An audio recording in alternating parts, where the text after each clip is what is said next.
G'day punters, welcome back to the Punters Academy. Right on cue. I'm getting a call here from my daughter, which I'll have to bump. Excuse me, I'm just going to mention she's in New Zealand. So, New Prime Minister. How do I get this? I'm not sure. Anyway, sorry about that. Yeah, welcome back, punters. We've got the Randwick review from Saturday. Good morning, John Walter. Good morning. Pretty quiet weekend. Yeah. Track on Saturday was pretty good. I mean, it's slightly worse than the heavy 9.2 on our scale, except for the two course proper races, the 1600 and the 2000 metre race. Races 4 and 5 came out a bit worse, 9.7, but not far off what the stewards suggested. The RA was fine. Look at it, I thought it was pretty fair. Yeah, they come out and said it was had a bit of wear on the inside or whatever, which made you wary to want to be doing too much with the inside pre-meeting. But I actually think it was the better place to be for mine. I've sort of marked it inside was a plus, coming wide was more difficult. So, they've managed the track really well considering what they have, 240 mil or something, like done well. Definitely problematical coming wide and trying to run on. In terms of the shoot races, which were the majority, you would have to say that probably to the 600, it was a slight advantage being up there within a couple of lengths of the lead. And we saw that in the last race where it was a fast pace and they just didn't seem to make any ground at all. But we'll get to that. We'll start off with the 2-year-old race 1, over 1,100 metres. The pace was fast here. And John, what have you got to say? Talk us through it. What have I got to say? Let me just make sure that it's popping up on the wrong screen. I knew that was going to make me pop it up here. And start again. There we are.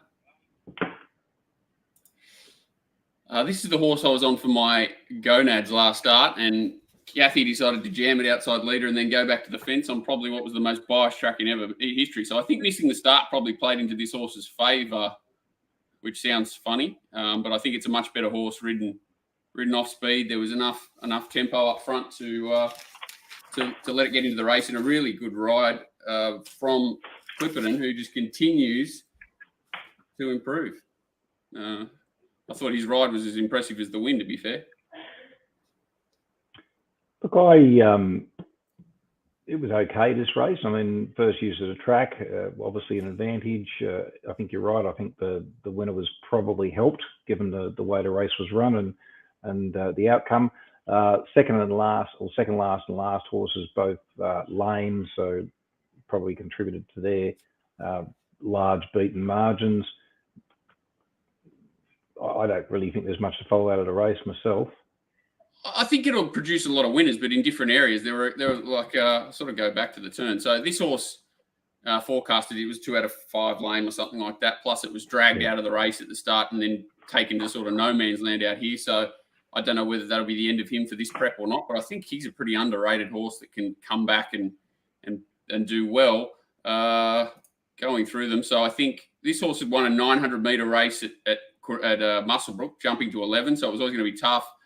This horse won, I think, at Taree, led all the way again in an open maiden. This was coming out of a Gosford maiden. This was coming out of a Dubbo 2 wins, so there was a lot of weird sort of form lines crashing. Then you had Athletica coming back from sort of group racing first up, and Midnight Tokyo was certainly the one that had the perfect setup. Tropes was first up as well, so lots of clashing form lines, and whether these horses go back to those areas or they continue to line up in city grade, they can probably all measure up, especially the first 4 or 5 across the line, or 6 even. But just be careful of where they go to. And the winner was certainly primed, got the perfect run, tempo on to suit. But he's a nice horse. Yeah, the last 400 was reasonably weak here, and that's what sort of brings the race back a little bit for me. Look, I really, obviously the winner will probably win its share of races, but there's not much for me here going forward. Let's get on the race 2, the highway over 7 furlongs, and we've got a solid early pace for the 800. By the time they got to the 600, though, they had slowed down a fair bit. In fact, they slowed between the 8 and the 6 about 3 lengths. But it was a result for the automatic ratings here. The winner marked very short and getting the job done. What about the blow? It was awesome. This horse is a pretty good horse, I think. Like definitely a country championships type of horse. I know the time wasn't anything special here, but this is like second up. It had won on was it third up? Sorry, it had given a terrible ride first up. The other day it went up the wrong part of the track and sort of built through its gears and dominant. And then again here, I don't think this is the way this horse wants to be ridden, sort of saving ground and up the inside. It was certainly no disadvantage on Saturday, the way the sort of track played. But I think this horse needs to sort of build through its gears. And you can see it doesn't really get to the leader quickly, but once it does, it sort of keeps extending away. I think it's a pretty good country horse. Everything behind it, I'm basically not concerned about. I think this is a one-horse race from the future's perspective, and it's all I've been trying. Oh, you're right. Overall time wasn't flash at all. Last 200 for this horse was pretty decent. Ran 12th best on the meeting, which is not a bad effort in the highway. So really let down well late and came away from them. It sort of returned. I had that rating in that Wagga race to Class 2 as quite strong. So that was a very fast run race and fast overall time out of that Wagga race. So yeah, it's not surprising that it was able to replicate that rating or get very close to it here in a seemingly probably slightly harder race. But Twig probably did a fair job too, didn't it? After missing the kick. Yeah, sort of that. All these horses that came through that sort of same section, I'm a little worried about. Like these guys, just this sort of sat wide, no cover, and I'm just a little bit worried they sort of got a bit of a toe, if anything, whereas these ones are sort of in the slightly worse ground. What I do like, as I sort of explaining, is see how it just doesn't do anything quickly, this horse. It doesn't put the race away quickly, but it's, like you're saying, its best work is certainly like the last 100 when it gets past the horse on the inside here and just continues to sort of extend. I think the further they went, the further it would have won by. Yeah. A bit like you in the first couple behind it for me. Done a good job. Actually, the winner's probably, a horse to follow in similar sort of races. Still lightly raced, only had 6-7 starts. So the second horse has gone to, or recorded the best career best here. That's Running Bear. So maybe that's a little bit of a drag, you might say, or maybe it is just a better horse now late in the prep, or it just handled the ground better than some of the others. I think it's a good point. Like that horse can't go an inch better. Running Bear had every chance. It's gone to a new peak. So that's a slight drag on the race, but I do think the winner's got probably above average talent for those types of races. Race 3, the 3-year-old race, John, over 7 furlongs. Here, below average tempo, and the winner's probably done a pretty good job from where it's come from. Obviously rated down as a result of the way the race was run. It was lining up into this race 4 weeks off, obviously missed running last week due to the abandoned meeting or abandoned race that it was set for. So what do you say about it? Yeah, I actually thought this race would be run at a really solid tempo. You had 2 Gay Waterhouse horses that are noted leaders, plus Lease drawn wide. And if you told me Lease was going to lead and they were going to go, really slow, I would have thought you were crazy. So my pot on Kanazawa potentially before the race was the only pot was that it would be a hard run race, and it sort of probably required a horse with mile form. And I wasn't sure if this horse was that kind of animal, but just completely different level to the turn of foot that anything else in this race had. And so as it worked out, it's just smashed them. Whether they went faster, it might have won by further. I'm not sure. It's just completely dominant. No excuses for the rest. They're all sort of just one pace types, and this guy's got a bit of a classy turn of foot on him, and it's destroyed him. Just on our auto map here in Axis, the predicted race speed was average, so yeah, slightly faster than what they went. And it did actually have Lease as one of the 2 potential leaders, and had it actually mapped OSL, Outside Journalism, and Raduna sitting in 3rd place. So it wasn't a total surprise from my point of view for it to be able to lead. Yeah, I just thought One of Gaze would sort of hold it. I agree. I thought Outside Leader was where it would be. I just I didn't think it'd lead in control with 2. It was like they sort of said Raduna's not going to get attacked or whatever. And then there was I think Journalism pulled up pull up with an issue or? Well, I couldn't handle the track, as they said, and Ocean Shores, of course, it missed to kick a few lengths. So, I did read it. That's right. So they questioned Abdallah. He said the horse wasn't handling the track, so I went looking for better ground to aid the horse to get through the surface, which is a very strange one, considering it's probably got to get through all the worst ground to try and get to the best ground, and it's not as if it was a 1 or 2 horse shift. So I don't know what you do with journalism. This is here in sort of no man's land, but it's a bit of a weird horse either. It may be forgivable, but I'm not sure. Maybe, yeah, like it's a better ground, maybe. Well, in terms of the 4 1,400-metre races on the day, this race ran the slowest overall time figure, and you could probably attribute a lot of that to the below-average pace too. I think that never really was given the opportunity to run time. Anyway, let's move on to race 4, the 2,000 metres 78, and here we had a solid early pace to the 600, where it probably dropped back just a fraction to above average. The noted Mudlark winner, Le Chevalier, obviously appreciated getting back onto conditions that suited it after winning on what we call a bog 11.7 at Randwick. 2 starts back then, went to a good 2.8 at Morfettville, where it clearly wasn't suited, and despite lining up off a 49-day break here, it was able to get away with the race. Yeah, that was the query, I think, wasn't it? Half a failure last time on the dry surface, then 7 weeks off, scratched twice. Certainly had every conceivable chance here, but did return to its right form. Well, scratched twice. You're right. It was scratched, but it was only 4 days after that Morfettville race that it was entered for an 88 at Randwick, and then that meeting, of course, last week was abandoned from race 5 onwards. So, you would say that it was meant to go around last week, wouldn't you? Rather than it having an issue, absolutely. Interesting in that race last week, Reece Jones was booked to ride. And of course, Sam Clipperton won 2 starts back and of course rode it here. So I suppose that was a little pointer. And with this stable too, they can often come off breaks, can't they? And still race extremely well. So I'm never really that concerned. This stable and the Waller stable sort of breaks between 21 and 60 days. They seem to get better than they get it right more often than anyone else, certainly. Yeah, what else in the race? Phillipsburg was held up, I suppose, a fair bit coming around the bend. Kirkby was lame 1 out of 5. Is there much else to say about any of the other runners, John? Well, no, I thought So United ran well, sitting outside the speed and kicked on. Winner had every possible. And it's just, and this is a bit of a balancing act, Phillipsburg, held up a touch and certainly one of the few horses to make ground or significant ground down that portion of the track all day. It was pace assisted.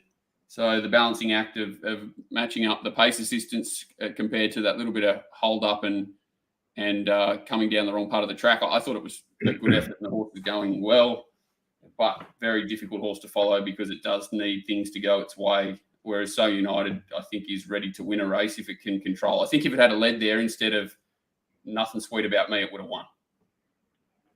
Yeah, just in relation to the Mars table, I've just brought up some figures here. 43 to 55 days, 70 runners the last 2 years, 15 winners, and a positive 7.66% pot.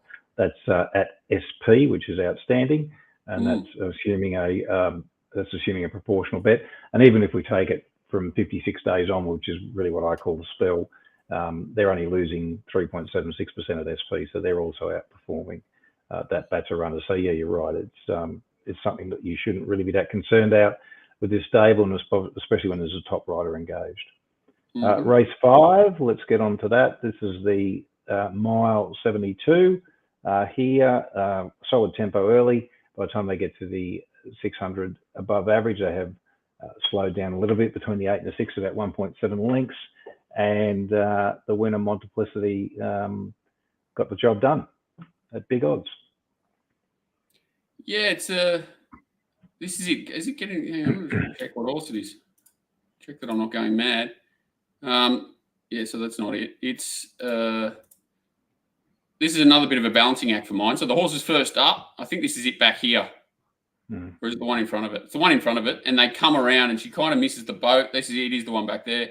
kind of misses the boat as these horses all come around her. So she's dragged it back, now behind tiring horses, ends up having to sort of wait for them, held up, gets out and does win. Again, pace assisted, and it is first up. So another bit of a juggling act on how well this horse has gone. But I do think it got a bit of a pretty average ride.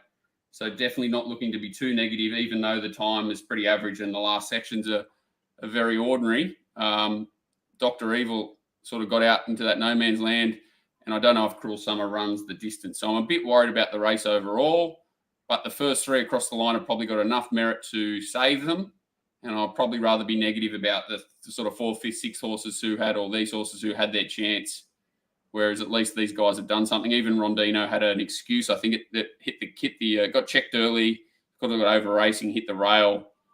So it's a cloudy race for me. I'm pretty sceptical over the form.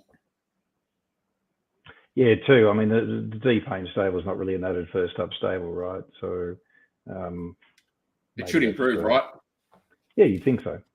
Mind you, its last couple of runs before that spell were quite decent in terms from a ratings perspective. So it's pretty much held that form again first up. So it could just be a better horse, and it is still fairly lightly raced. So so exactly where it was, it might look a bit of a blousy 50-1 winner on paper, given a few things.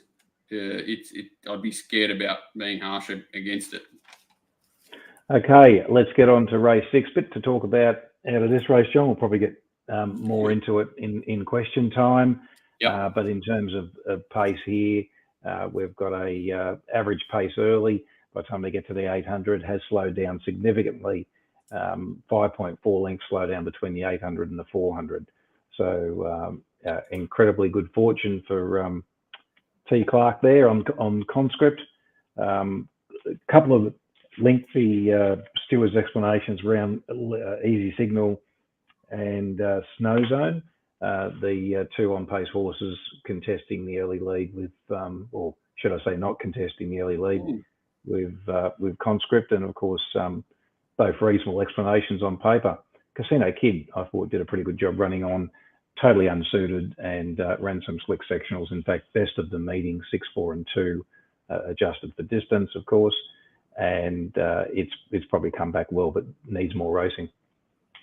Probably the run of the day. A nice nightmare of a horse to sort of want to follow next start, but certainly big ticks that it's come back in really good order. Yeah, it's obviously Snow Zone's not a real noted leader. I think everyone kind of expected Easy Single to be the one that took it up. Conscript obviously had the change of tactics to be ridden more forward after being taken back and riding the rail last start. Didn't really jump that well either, Conscript, and obviously Snow Zone does, or looking probably for Easy Single to come through. And when he grabs hold of it, it's left to Tim to take it up and basically handed the race completely. And, as I said, the question later on, we'll go into it, but very happy at least the stewards did interrogate the connections of the two the runners that sort of restrained at the start, because when a horse is heavily backed and things sort of maybe turn out a little bit different to what most people expect, questions need to be asked. So I'm very happy at least they've done that.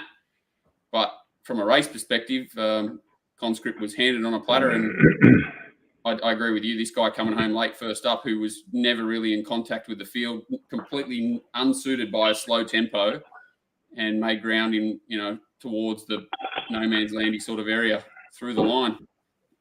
It was done a good job. Certainly not a horse to follow necessarily next up, but looks like it's in for a reasonable preparation. Yeah. Okay, let's move on to race 7, the 6 furlong 88. Here, fast pace early, slowed down a touch, but still pretty solid by the time they got to the 600. And here we saw the impressive Waihaha Falls get the job done. And look, it's sort of returned to figure pretty much in line with what it did last start, even though it did drop in weight a little bit, obviously up in grade, or seemingly up in grade from a 78 to an 88. And did look on paper to be the clear horse to beat, and really no excuses, I think, for any of the others, is there? No, as soon as there was a little bit of tempo, which kind of looked at probably the main question mark. If Sir Galahad maybe had have got to the front without any contest, that was probably the little question mark over wanting to chime into short odds about Waihaha. But as soon as there was a bit of pressure up front, there was only one horse you wanted to be on. But this horse is just flying, isn't it? Like it's the definition of flying. Look at the way it's travelling. It's done this 2 times in a row.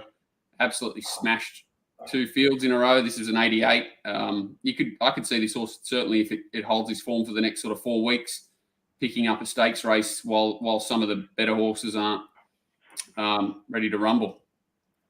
Yeah, but I mean, why bother? Why go into it? You mean from a rating perspective? Yeah, to protect your rating. Why not just keep winning these benchmark races with the Bob's bonuses and everything else? I mean, you're almost better off winning one of those than you are a listed race. You're probably right. Like you could find another 88 in 2 weeks or 3 weeks and start $1.50 without trouble. Depends. Like you know what they're like though these days. Like a horse wins like this, they'll give it sort of 5 to 10 points. They won't give it the standard 3 or 4. They'll smash it just to try and get it to make it go up in grade. So I guess it depends on what the handicapper does to it to where you go. But if they're being reasonable to you, I agree with you. You sort of just plot your way through because there's not much difference prize money wise, is there? Look, they've elevated its official rating of that win by 7 points, which is about as steep as they will go in a handicap benchmark race. But if it was to get into a listed race and beat some seemingly better rated horses with a lower weight, is going to get pretty heavily penalised. And from a prize money perspective, I think you're right. I think they're better off just trying to stick to these benchmark races. But anyway, that's just my opinion. Seriously, it's definitely come back like it's obviously is it elevated significantly this prep? I haven't looked at its rating. Look, its last 2 starts are pretty similar, within a pound or so. And obviously partly that's a function of it did go down a couple of kilos, I think, from winning that 78 first up, and it's now won this 88. So that's had some effect. Yeah, it has definitely rated a lot better this preparation. It's almost a different horse, isn't it? Really looks like it, and it ties in with a question later, probably that horses can be different horses prep to prep. Well, the market's always had a reasonable opinion of the horse. I mean, the synthetic filler, hoof filler came off before it won first up. So, perhaps whatever little issues they have with the horse, they've managed to overcome. But yeah, absolutely flying. Let's get on to the Winter Stakes, the 1400 metre listed race, average tempo here, and Taxu was well ridden by Glenn Schofield, I thought. Yeah, he's really handled this horse well its last 2 starts.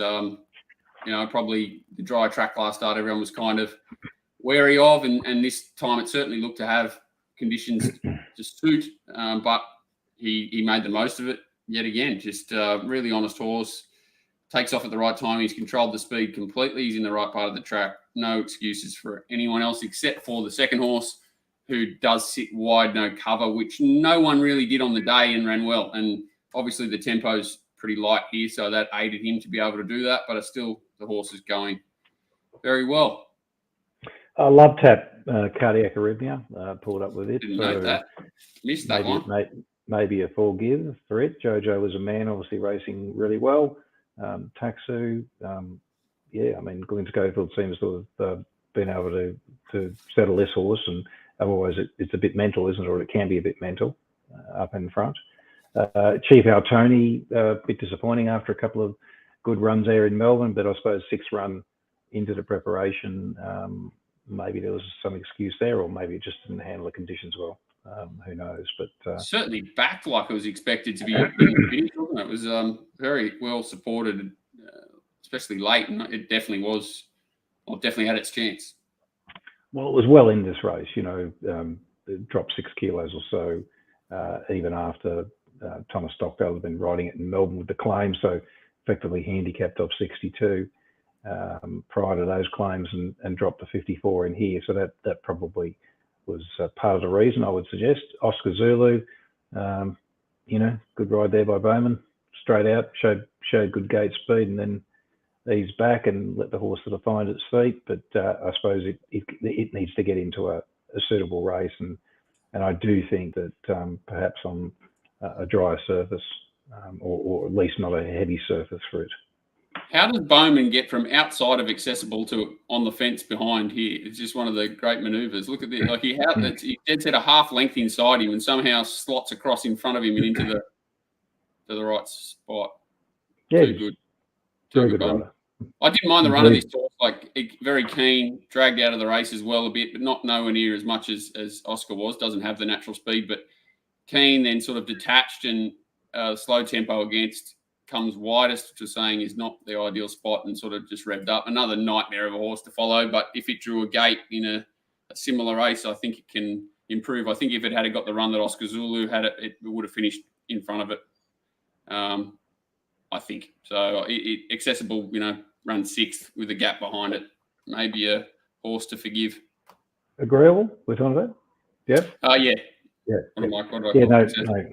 accessible. That's right. The Anthony Friedman horse. Indeed. No, it was a good run. It was a good run for sure. Okay, into race 9, we've got the 1100 race here, and solid pace early, slowed down a touch to probably an average tempo by the time they got to the 600 here. Lady Brook, what do we say about it? Probably gone as good as it can go. Yeah, it's just like from where it was early in the race there, to find the spot it did. I thought it had every possible chance first up at Gosford. Maybe the horse that beat it there is not a bad horse, but I just probably expected the stablemate to be able to hold it, especially once it sort of led and controlled. But Lady Brook, like super rock solid win, and the two favourites look to have their chance. Even Sunshine Ruby, who has run second, there's sort of just one off in the middle. Every horse that's finished up there has had their chance. The ones kind of wide and had no luck were sort of, only roughies anyway, so I don't think it detracted much from the race. It's just a solid win, and I'd expect this horse to just probably continue doing similar. And if it's, it'll poke along up somewhere on speed, and if it can hold them off, it can hold them off. It's, just a super honest horse, I think. Well, Joe Pride sort of got it mid-preparation off Phil Sweetie last prep. And this is obviously the first real preparation, I suppose, he's had for the horse. Interestingly, that Gosford race has now produced a couple of Metropolitan winners, being Riva del Sol and Lady Brook. So both at odds too. Excuse me. Which is interesting because they're the sort of races that can go under the radar a bit. And who did beat it first up? I should have known that.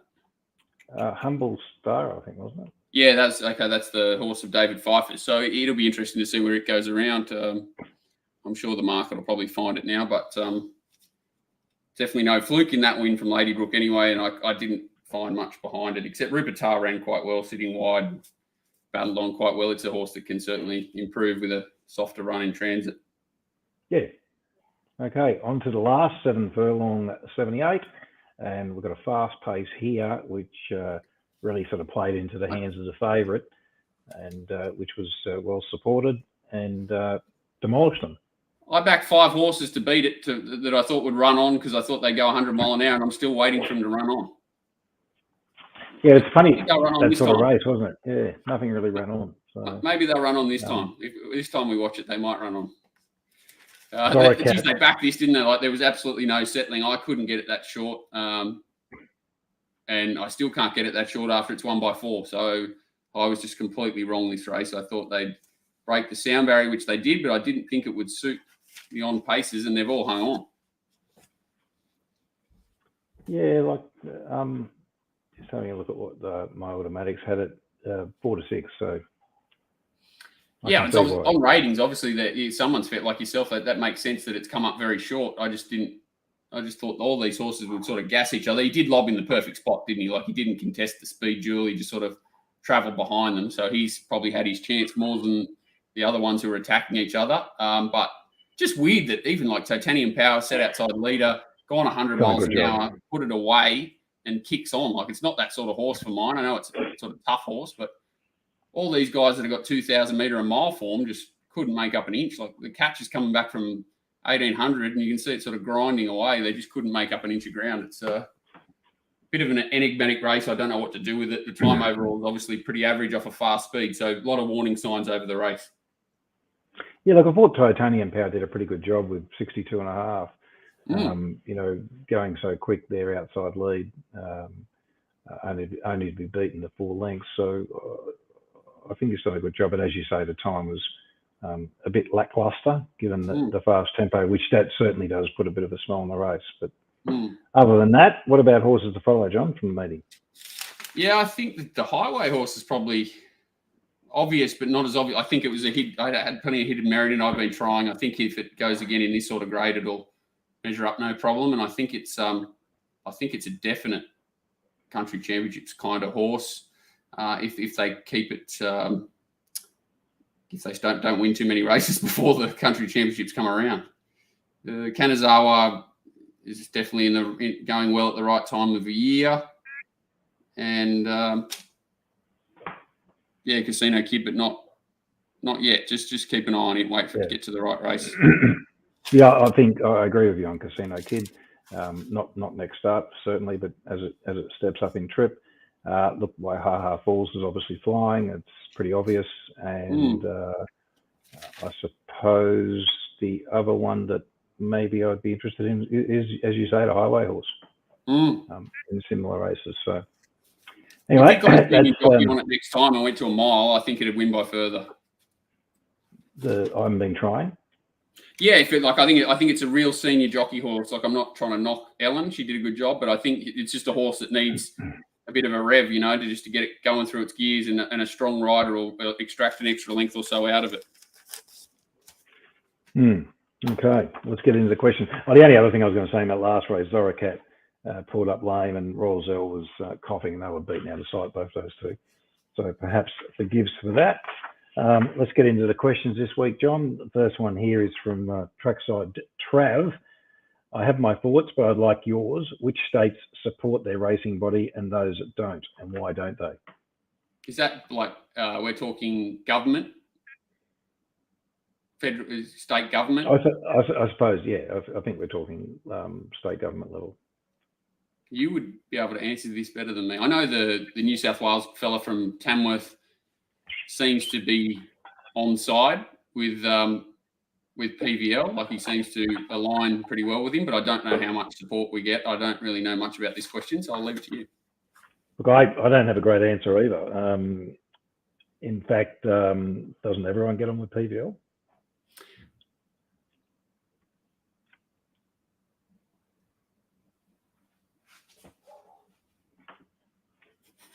Oh, mate. I wouldn't want his job. I wouldn't want his job, but I think he can get done whatever he wants to get done in New South Wales. Is that an answer? That's what I mean. I think that's a fair answer. As far as other states, there does seem to be a bit of a disconnect with Racing Queensland, state government, and the principal racing authority there at Queensland Racing. There seems to have been some decisions made in the last few years which are at odds with each other. I don't have a good answer to your question. Okay. Well, you would imagine that when you're talking taxes and the way things are everything running, the answer has to be no at some sort of level. Yeah, I mean, you could argue that none of them have got that handle, right? Yeah, everyone's best interest is not aligned, and everyone seems to be out for themselves to a certain degree, which is to the detriment of all racing bodies at the moment from an outsider looking in. Yeah, I can't add anything really. Okay, next one's from Vic. When is the best time of day to place bets? Would it be in the morning or right before the jump? It seems to me that the market moves significantly right before the jump. And of course, the good reason for that is everyone's got to have their say by that time, and the big players will bet late. And I know that most of my turnover still is very, very late in the piece. And yes, it's an efficient market, and yes, you can form the argument that it's hard to beat an efficient market. But I suppose it depends on how you construct that narrative and what sort of approach you take towards your form and how you use the information that you learn during betting to your advantage. And from a liquidity standpoint, you're nearly forced into that market now, aren't you? Much more than you were previously. It's very hard. I'm not talking about betting to win hundreds of thousands. Like even to bet to win 10,000 early in betting is not simple. You can probably get it done if you're well organised, but it will move the market if you've got someone with notes on your accounts at these places. And I think more people are being forced into the later markets, which I don't think is a bad thing. I like you wish that was the only marketplace. If that was the only time it existed, I'd be over the moon, because it wouldn't give less of an edge to those guys to sort of right their ship prior to sort of 30 minutes out, and we'd all get first shot at their market. It would be awesome. Yeah, it would be awesome. I mean, there's no doubt that there is an advantage to players who can organise themselves to have their form done, at least at a preliminary level, by the time markets go up. And a friend of mine does a very good job of that. And from that point of view, good luck to him. But I think it cruels it for everyone else. Yes, selfishly, I would like to see the market 20, 25 minutes before the race. Sounds good to me. Yeah, and I think, and the answer to the question is, I think nearly, except for probably metropolitan and big races, if you're betting seriously, I would say that the vast majority of people are betting in the last 5 minutes to 10 minutes of the race. Yeah, I think that's fair. Okay, next question from Mitch. What percentage of your turnover goes towards exotic bets? Also, do you believe it is better to go narrow and higher flexi, or wider and hope something rough gets up? Do you have any data to back it up? Well, exotics now form a very small part of my betting. It is something that I am going to take another look at because of what's been happening with the taxes in terms of, and how that's affected my recent ability to bet the way I want to. But I don't know if there's going to be any answer there. Look, I think flexi betting is really not ideal. I think if you're going to play exotics, then you need to be able to stake individual combinations to what you think the probability should be, where you think you can get an edge or a bit of value in the market. But unfortunately, the last time I checked this out, the teams pretty much had a good handle on it in terms of what the dividends would likely be. Yeah, I basically stopped because you can't take most options with a corporate. And if you want to play into the pool, like you're saying, you're playing into a really diminished pool and you're playing against tiger sharks. Like it's not like the old days where there was, a bit of burley to go around for everyone. It's either play into a small pool against professionals or don't play at all. To a certain degree, I'll muck around with quaddies on big days when the pools are still strong, but most of the time I just, I love them. If they put all the corporate money back into the totes tomorrow, made it open season once again, I'd be the first one there to play. But at the moment, it's just too difficult. Yeah, I think you're right. Next question from Danny Jackson, who wanted to know our opinion of the conscript race that we talked about a little bit earlier, and he wanted to know if Tim Clark has COVID, therefore the riders stayed away. I do believe that when they see Tim, or they know Tim has intent to lead a race, that's certainly a trump card that he has at the moment, because they do tend to let him dictate more often than not. Whether that's because they know that he rates races quite well, and if he doesn't go sort of too slow, too quick, so they just sort of find their positions and leave him alone, or whether he's just sort of got a bit of an aura around him that if Tim wants to lead, Tim's going to lead. This race was a little bit different. Very surprised that he got such a soft time of it in front.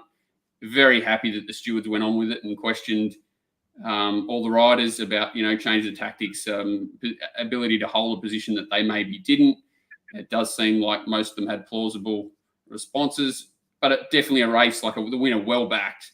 Bit of a weird race to watch from a punter's perspective. They have to ask questions and really delve into this race as much as possible. And I'm certainly not suggesting that anything untoward went on, but if they're not investigating this race, something's wrong. Yeah, well, it's a classic case, isn't it? And in particular, I suppose from my point of view, what would be the most concerning aspect of the race would be the big slowdown between the 800 and the 400. off what was already a moderate tempo. It wasn't a slowdown because they were going fast, and there was naturally some change in pace there. They were only going sort of below average to begin with, and there was that big slowdown between the 8 and the 6, and a further slowdown between the the 8 and the 4. So I suppose that it is a good race to ask questions on, isn't it? Yeah, and very abnormal for that reason. Like an 1100's normally run at a pretty consistent high speed, you would imagine, and certainly you know they might pinch a section or two, very rarely, but to sort of go slow, very very unusual. So yeah, I don't know what you I definitely not suggesting anything weird went on, but I'm very happy that they asked the questions. Well, when you look at the last 400 sections, 6.2 above, I'm talking race now, or leader winner in this case as well. And the last 200, 3.7 above, and they're pretty slick sectionals of that type of pace shape, I would have thought. So yes, good. The stewards did ask the questions. As you say, good luck to Tim, and it was a benefit for him, and he was able to get away with it. But it did seem, from a betting perspective, that it was a reasonably anticipated outcome. Yeah, in terms of those three runners, in terms of the runners of conscripts, no zone, easy single. Yeah, and I couldn't get it. I thought it went well first up with plenty against with a good ride. I couldn't sort of give it a bonus off that, and someone certainly has. Good luck to them. Okay, next question here from Philip, who's a bookie in Melbourne. This is interesting. I just read that he's a bookie from Melbourne. I think that adds a further layer to this question. Indeed, he was asking about race 9 Edison. Great ride or a setup race? Look, the automatics that I do for all races, or for most races, had this horse as one of the market chances. Is not surprising. Started in the market. Look, it did almost lead. Was only about a half a length off the lead. 2 starts back at Flemington over 1,400 metres in a race where there was a slightly above average tempo. In that particular race, it had the blinkers back on and was able to race more forward. They then took the blinkers off last start. They did have blinkers on, but they took the blinkers off. It came from a wider gate, and it was sort of up there in the relatively early part of the race. And then I'm not sure if it copped the check or if it was sort of snagged back there to avoid, getting on the heels. But it was in a much harder race, and did start 30-1 that day versus 7-2 the previous start. And then Saturday, of course, on the quick back up, they put the blinkers back on, more favourable draw, and that saw Preble, I suppose, show intent to lead the race. But look, he didn't go crazy or anything, and it was a sort of an average to above average tempo, and that tempo was importantly maintained right through that 8-4 section as well. So there wasn't much change in pace. And I would say, I suppose what I'm trying to say, Philip, is I just think it was a very well judged ride. You compare this to that Sydney race we just talked about. There was far more go in the favour of Conscript there than went in the favour of Edison here. The races, like you say, they run just slightly above out and then come home slightly below. The time overall is pretty standard. There's no alarming tactic changes or anything like that. And I'm not having to go at Phil, but I don't think he was in this photo. I don't think he's one of the guys celebrating after the race. It was well backed. I think it was like 15-10, and I think they've just had a shot at the title. The horse is, we probably know the horse pretty well from Sydney. It's a pretty good horse. He's got good ability, and maybe it had some niggles or something, or this could have even been his go day, and they've just got it right. I honestly think they've just.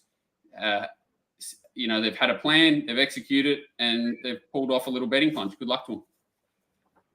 Yeah, but I mean, the map wasn't all that surprising. I mean, our auto map had Edison running second on the map, and it had the leader as what was it? I think it might have been Inverloch, which was sort of up there second, wasn't it? OSL.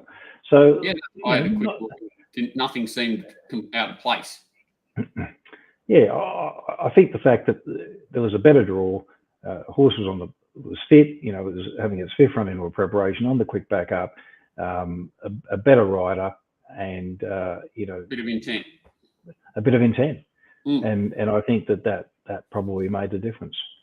And also, you know, maybe over the 1600 meters last start, when they did take the blinkers off, you know, they just weren't as aggressive, given that, you know, 1600 meters isn't the ideal distance for this horse. It really is more of a 12 to sort of 14, maybe a 1500 meter horse. On speed, bowling, kicking, you know, no sprint, just maintaining a high cruising speed. That's the horse. I agree. Yeah. I mean, if you look at all of its best runs in terms of, you know, how competitive it's been, it usually either leads or is within about a length and a half or so of the leader in those runs. So not all that surprising to me. I don't think there's anything in it. Nope. Well done. Okay, next question's from Tony, and he wants to know, what is your process when having to adjust track conditions or pattern on the race day? Does your pricing of the race alter, and is this something that you can quickly apply mathematically, or is it done by feel? Do you decrease your staking if you think your selection may be disadvantaged, and vice versa? And if you think your top selection may be slightly disadvantaged, do you change your approach and trade on the race with a few horses? So quite a few subparts to that question. So I'll deal with it first of all by saying, what's my process? My process is, without giving too much away, that each horse, based on where I think it'll land in the run in terms of the general position of the horse, either attracts a bonus or a penalty. And those bonuses or penalties can change if I think that via a change of tactics, for instance, the horse might get into a completely different position to what I expect. The other thing is, if I think that the pattern is not going the way I thought it would go, then I'll make a change. And it might just be, I suppose, in simple terms, the minuses might become zeros and the pluses might become zeros, or the minuses could be slight pluses, and vice versa. So it's really just, I suppose, of opening up my worksheet and going through, seeing what each horse has got, and then making a decision that, oh, okay, this pattern isn't what I thought it would be.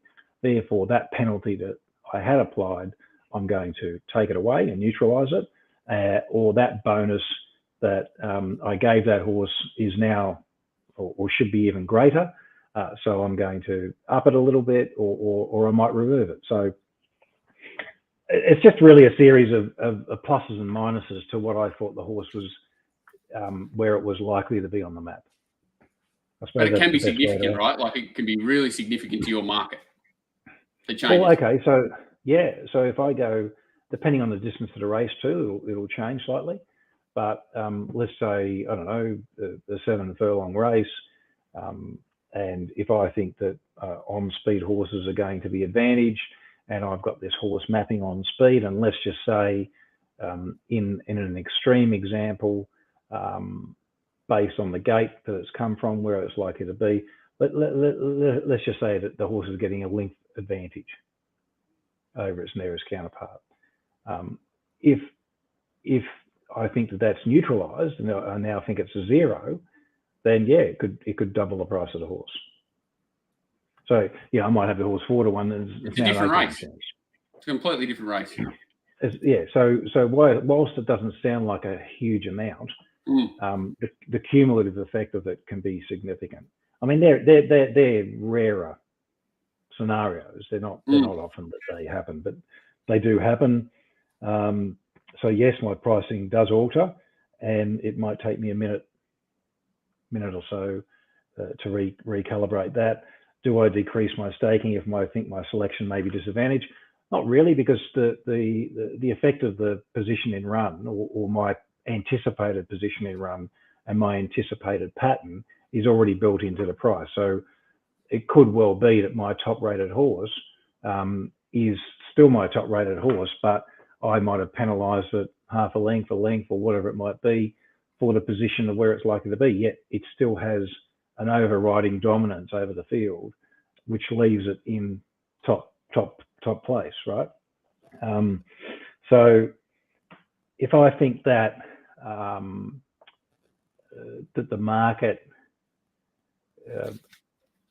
is the betting results from the way I see those horses settling is such that I can't win money long term, but I've got this particular horse still on top. Yeah, I might reduce my bet.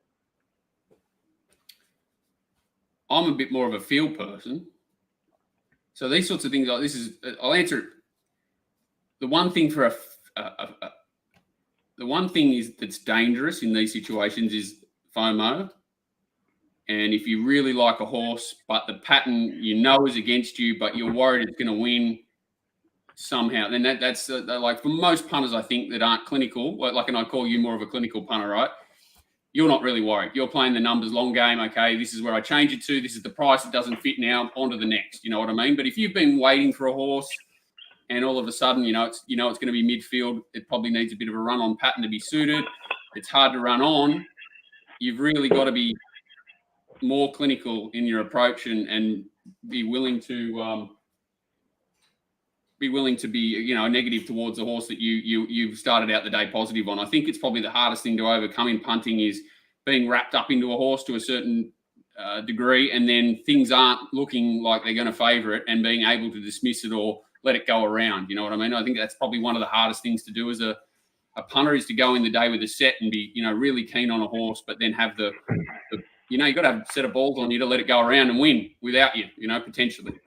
And I actually, you know what I mean? Sorry, we should have shut this off. So I'll just ask you a question, John, on that. Yeah. So let's just say that you've got this horse, you like it, you've marked it, I don't know, 6-4. You expect it to be sort of midfield or worse, and it's obviously going to need some luck. You've already accounted for that in your price. So if it drew favourably, or if it was in a race where there wasn't much speed early, and it was likely to settle closer, maybe two pairs closer, instead of having it 6-4, you might have had it evens or even shorter. So you've already accounted for the disadvantage seemingly in your price. You're now talking about scenarios, I assume, whereby that's what you factored. You've factored in a slightly negative scenario. You're still keen on the horse, but the resultant pattern that you see unfolding makes it, or what appears to be, almost impossible to overcome that type of position, meaning that it's a lot worse than what you originally thought. Nearly happened to me yesterday, Grafton yesterday, right? Like it was a heavy whatever. Different parts of the track were causing them issues. So you sort of went into the day not really knowing what the track was going to do. I went in liking a couple of horses. I think it was race 6. One of them sort of drew low, but was going to get back. The other was probably going to be midfield. So ideal for me was sort of down the middle, fence off, ability to make ground. As the day sort of unfolded, it certainly looked like it was on pace, and you needed to sort of be sort of inside to make any ground. Very hard to make ground down the middle of the track. So it just couldn't have been worse for my horses. And I, unfortunately, I'd already bet into the race a little bit, and probably this is a really good example, especially for me in the way I bet. The main horse I like was like $12. And I probably marked it $5 or $6. If it was down the middle, I would have been able to shorten that up. But obviously wasn't.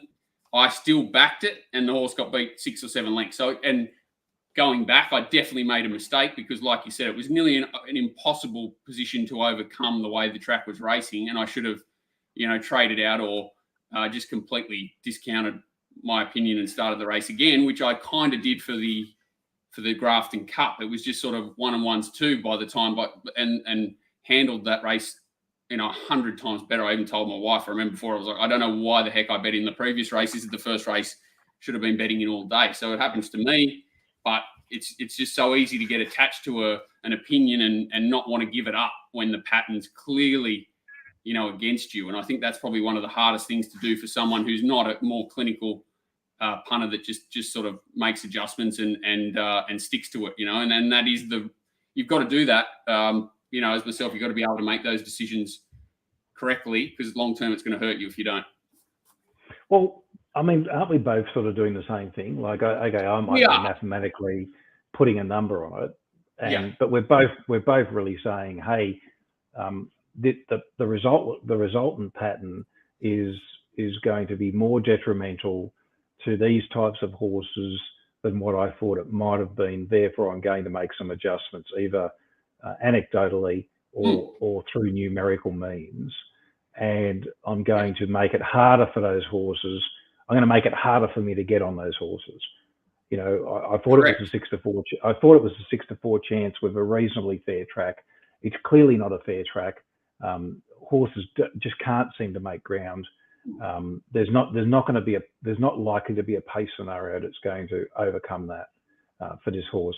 Therefore, I'm now going to penalise at X, which is now going to take it from 6-4 to 3-1 or whatever it might be, and make it harder to get on those horses. And if those horses then start to blow in the betting late, and it's obvious that the market doesn't like it, then the market's sort of just reinforcing what you already know to be the case, right? Yes. And if it now gets to 3-1 or 7-2, you know, you might be tempted to back it, but you're sort of saying to yourself, well, I don't really want to be on this because of these reasons. And yes, you know, something could unfold. They might go crazy in the race. The horse might jump better than you expect. It might get into a better position, and it still might win. And then you've got to have the presence of mind to accept that, haven't you? Yeah, you've got to have that presence of mind to accept it and not kick yourself because of it. So I think that answers that question. Okay. It is a good question. Good question. So the only thing I would say as well is that very biased tracks. So I think the ultimate track for someone who's got good ability to pick up track bias is like a subtle bias, a bias that you can sort of pick up early in the day where you think, well, okay, maybe these lanes are not going to be ideal. The positions in running here certainly aren't at a disadvantage, and you can sort of bet with a bit more confidence. When it becomes like viciously biased, that's when it becomes very unpredictable for mine, and they're the days that are very dangerous. And like you sort of told, do your chip down.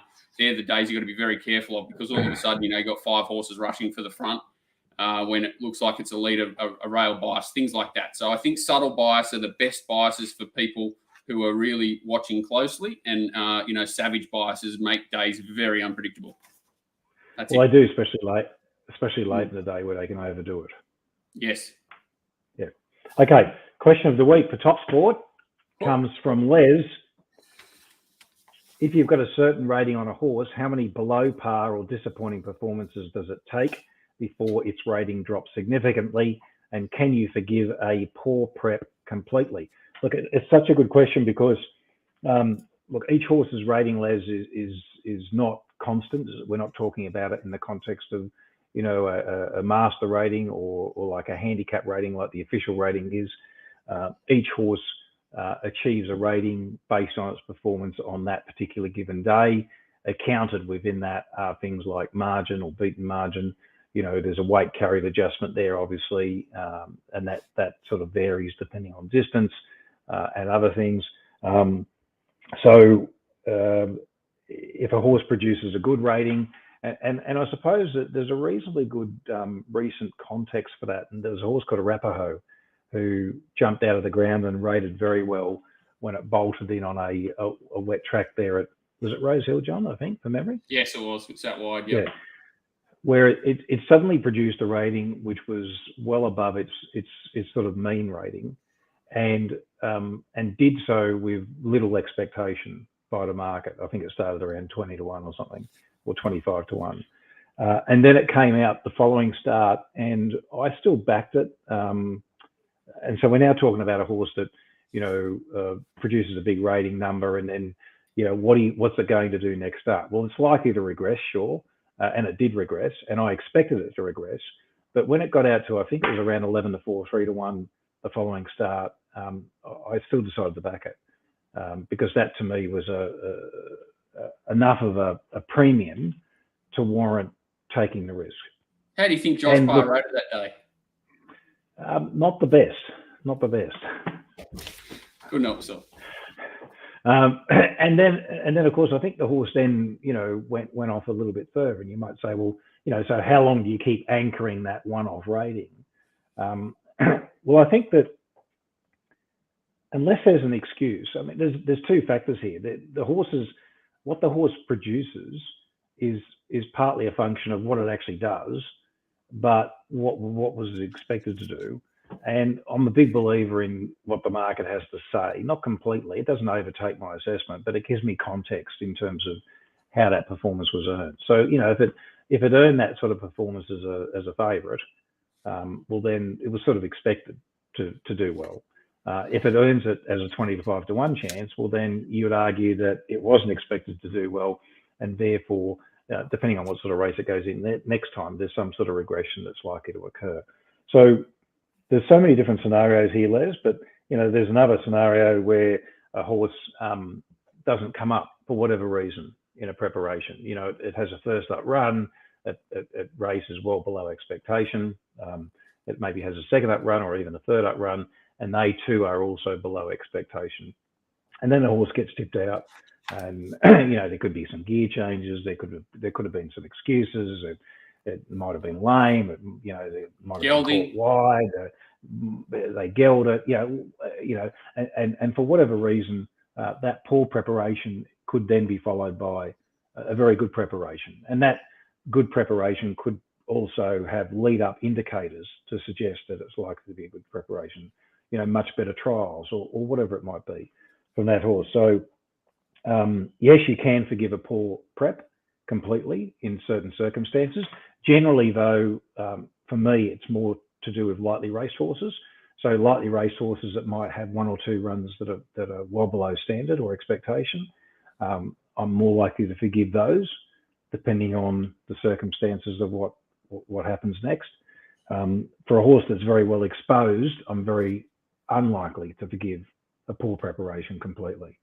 Especially without a genuine excuse. Without genuine excuses and without without some sort of guidance on what it was expected to do. Look, a horse is not one rating, it's not one number, like the official handicapper would suggest. I mean, I know they have a system whereby they allocate weights based on that rating, but a horse is not one figure. It's a range of numbers, and depending on the circumstances that are presented, will obviously create a scenario whereby that horse can or can't achieve close to its best. And that's what being a form analyst is you're making value judgments on what you think the setup for that horse is going into a race, and you're looking for reasons or looking for guidance as to how that horse might perform.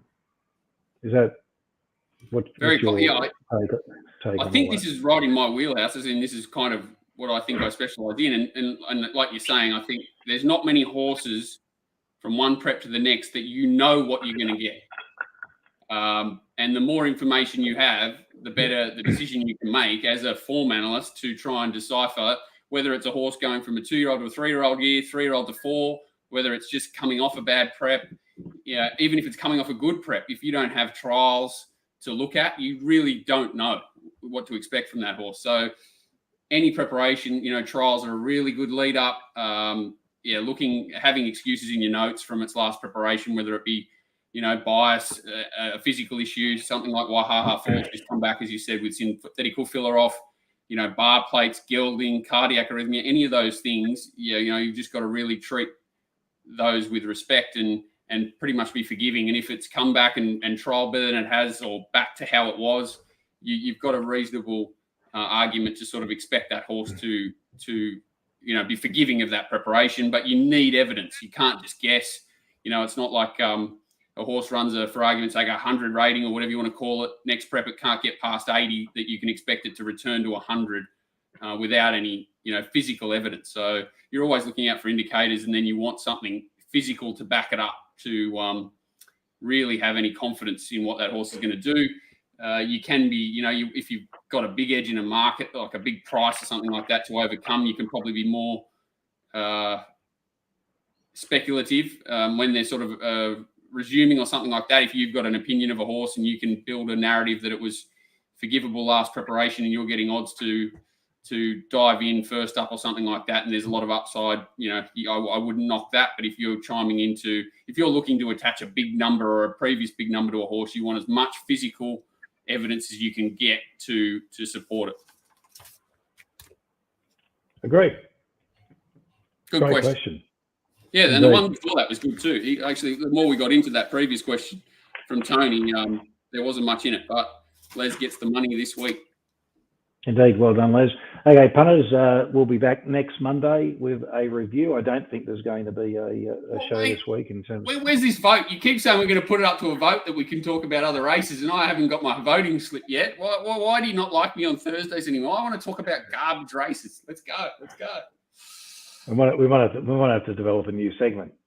Oh, yeah. Just, Azra and I will talk about anything. Don't worry about that. We'll talk about we'll bet on soccer, cricket, freaking AFL, whatever you want. Let's talk.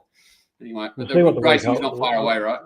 It's not far away, exactly. And we're getting towards not the end of the season, but I suppose we are sort of pretty close, aren't we?